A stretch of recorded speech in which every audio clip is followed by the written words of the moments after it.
Chapter 19, The Portal. On his motorized bike, David rode alone. It was an object of the old world comprised of rusted metals, a thirst for gasoline, and a roar as it moved. At first, David rode with caution, but once he understood its limits, he became relaxed, moving across the land with intensity, for the bright day made for a peaceful ride and easy navigation.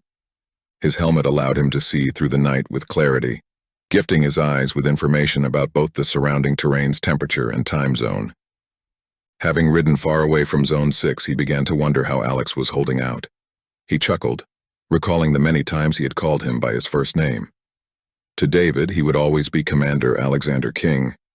Others deemed him to be God, even after it had been spread wide that the Hive was just a man, same as its replacement. In the time that had passed since his transformation, David, alongside a few select others, were in the midst of making modifications to Alex's body, granting Alex the ability to move freely without the restrictions set in place by Conrad. His journey had led him to Zone 4, a long-abandoned wasteland where whispers spoke of technology hidden by the collective. David's confidence remained high, for his previous expedition had reaped successes, bringing forth a great deal of resources to the collective. As David lamented on the past, a black figure soared through the air. Its appearance caused David to stop suddenly as he stared, at first believing his eyes were failing him. He wheeled his helmet to look deeper, confirming that what he saw was not false. He had spotted a man covered in a black veneer that contained the occasional twinkle of bright light, somehow flying without a mecha suit nor jetpack. David's immediate hypothesis was that the individual was wrapped within the technology of Zone 4 that he had pined for, creations that were not seen in the world, written about in any books, or spoken through the mouths of shared myths, confirming that Zone 4 contained secrets ripe for discovery. And the man that he had seen had launched himself into the upper atmosphere of the Earth, snaking its way through the clouds, moving past the point where David could see him. David quickly reignited his bike and propelled himself forward. The option to follow the mysterious man with his eyes was gone, leaving him to search whatever he had left behind. While navigating with his bike, his drone followed closely, granting David an opportunity. "Search the middle of the city," David commanded.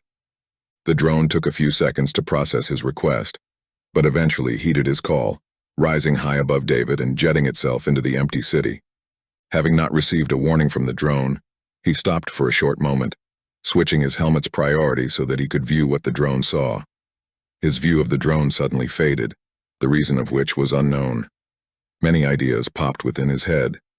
He theorized that it may have been shot, but he did not hear any bullets dispel through the silent city, yet it remained a possibility that a silencer could have been used.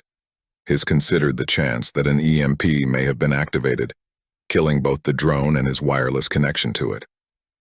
For a brief moment he regretted being alone, wishing that Alex were with him, or even Takio, or Reese. Guilt consumed him when he thought of their names, for he knew if a different set of actions had been taken, they would still be alive. Their memories haunted him each day. He often lamented about how he would have given up his entire set of weaponry to have Reese hurl another insult at him, or for Takio to speak about the future in his pessimistic terms, but his wishes were never granted. David's arms were suddenly brought down to his sides, but not by his own doing. The rest of his body followed, coming to cement itself in one position.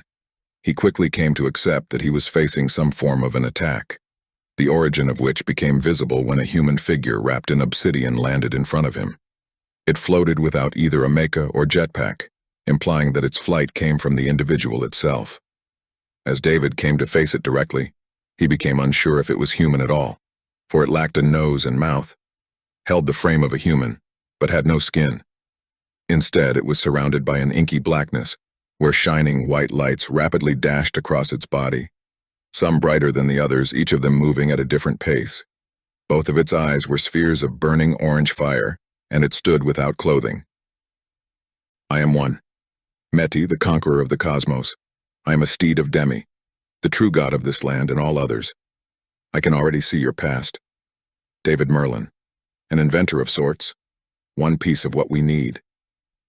The being opened its fists, releasing David from his tough grip. The instinct to attempt an assault eluded him, for he did not know the bounds of his power. "I will bring you to a different world."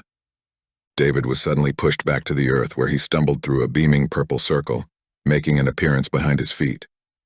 One with gods,